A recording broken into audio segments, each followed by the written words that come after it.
শাশুড়ির শখ পূরণ করার জন্য সে কি পরিমাণে কষ্ট করতেছে ভাবা যায়। মাছ পালার আমার আম্মুর খুবই শখ। আমরা আসতে আমার বাবার বাসায় আমার মায়ের খুবই শখ হয়েছে সে একটা প্লান্টেড অ্যাকুরিয়াম করবে, মানে অ্যাকুরিয়ামের মধ্যে একদম লাইভ গাছপালা থাকবে, মাছ ঘোরাঘুরি করবে। আর আমার মায়ের শখ পূরণ করতে আমার হাজবেন্ড আজকে লেগে পড়ছে। যেহেতু প্লান্টেড অ্যাকুরিয়াম করবে তাই মাটি দিয়ে দিচ্ছে, নিচে গাছ লাগাবে অ্যাকুরিয়ামের মধ্যে। আমার মা বাসায় একা একাই থাকে, আব্বু সারাদিন কাজে ব্যস্ত থাকে, আর আমিও বেশিরভাগ সময় দেখা যায় শ্বশুর বাড়িতেই থাকি, ব্যস্ত থাকি, এখানে আসা হয় না। আমার মা সারাদিন এসব মাছ, পাখি, বিড়াল, গাছ এসব নিয়েই থাকে। আর মা যেহেতু শখ করছে একটা অ্যাকুরিয়ামের, তাই সেইটা করে দেওয়া হচ্ছে। মাটির একটা লেয়ার দিল, তার মধ্যে দিয়ে দিল বালু। এই কাজগুলো আমার হাজবেন্ড খুব ভালো করতে পারে। সে খুব যত্ন করে তার শাশুড়ির জন্য অ্যাকুরিয়ামটা সেট আপ করতেছে। ও বাজার থেকে এই গাছগুলো নিয়ে আসছে, এই গাছগুলো অ্যাকুরিয়ামের মধ্যে সেট করে দেওয়া হবে। আগে আমি ভাবতাম পানির নিচে আবার গাছ কিভাবে হয়, পানির মধ্যে গাছ থাকলে পানি কি ঘোলা হয়ে যাবে না? কিন্তু সুন্দর মতো করতে পারলে আসলে কিছুই হয় না, খুব সুন্দর থাকে। অ্যাকুরিয়াম গুলো দেখতেও সুন্দর লাগে। আমার শ্বশুর বাড়িতে তো একটা আছে আমার হাজবেন্ডের অ্যাকুরিয়াম, আর বাবার বাড়িতেও আম্মুর জন্য একটা করে দিচ্ছে। বিভিন্ন রকমের অ্যাকুরিয়ামের গাছ নেওয়া হয়েছে, প্রায় 500-600 টাকার গাছ আছে এখানে। গ্রামে খালে বিলে এসব গাছ বহুত পাওয়া যায়, বাট শহরে কিনতে গেলে এত পরিমাণে দাম রাখে। এত বড় অ্যাকুরিয়াম সেট করা আসলেও ধৈর্যের ব্যাপার। প্রায় 2-3 ঘন্টা লেগে গেছে এটাকে সেট করতে। খুব আস্তে ধীরে সাবধানে ধৈর্য নিয়ে ওই কাজগুলো করতেছে। শাশুড়ি এত করে শখ করছে বলে কথা, পূরণ না করলে হয়। অনেক রকমের অনেক ভ্যারাইটির গাছও নিছে, হয়তো এত রকমের গাছ আমাদের বাসার অ্যাকুরিয়ামেও নাই। ও নিজেরটার থেকেও এ বাসায় আমার আম্মুরটা বেশি সুন্দর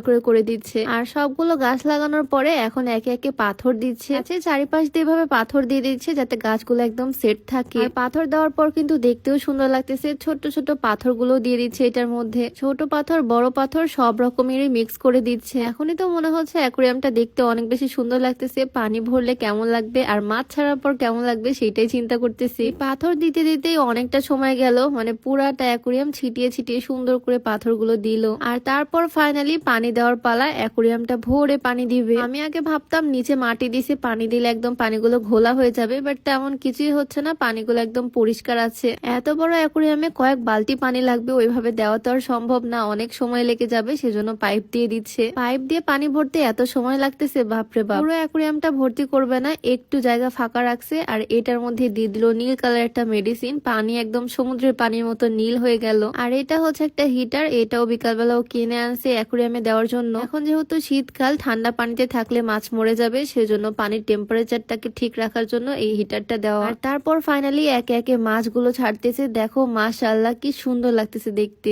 আগের এই ছোট্ট অ্যাকুরিয়ামের মাছগুলো এখন এই বড় অ্যাকুরিয়ামে শিফট হবে। দেখো ওরাও কত খুশি বড় একটা এরিয়া পেয়ে। আগের ছোট্ট অ্যাকুরিয়ামটাও খুব সুন্দর ছিল, বাট এখনকারটা আরো বেশি সুন্দর, বিশাল বড় একটা অ্যাকুরিয়াম হয়ে গেল আমার আম্মুর। মাছগুলো ছাড়ার পর জাস্ট মনে হচ্ছে অ্যাকুরিয়ামের দিকে তাকিয়ে থাকি, এত সুন্দর লাগতেছে ওদের দেখতে। এত বড় একটা অ্যাকুরিয়ামের মধ্যে রঙিন রঙিন মাছ দৌড়ে বেড়াচ্ছে। আর এই অ্যাকুরিয়ামের কিন্তু একটা কাঠের ঢাকনাও আছে, এইটার সাথে একটা লাইট ফিক্স করে দিছে যাতে আলো জ্বলে, রাত্রেবেলা দেখতে সুন্দর লাগে। তো কয়েক ঘন্টার পরিশ্রমে এই হচ্ছে আমাদের অ্যাকুরিয়ামের ফাইনাল লুক। কেমন হয়েছে এটা অবশ্যই জানিও কমেন্টে। আজকের ভিডিওটা এখানে শেষ করছি, সবাইকে আল্লাহ হাফিজ।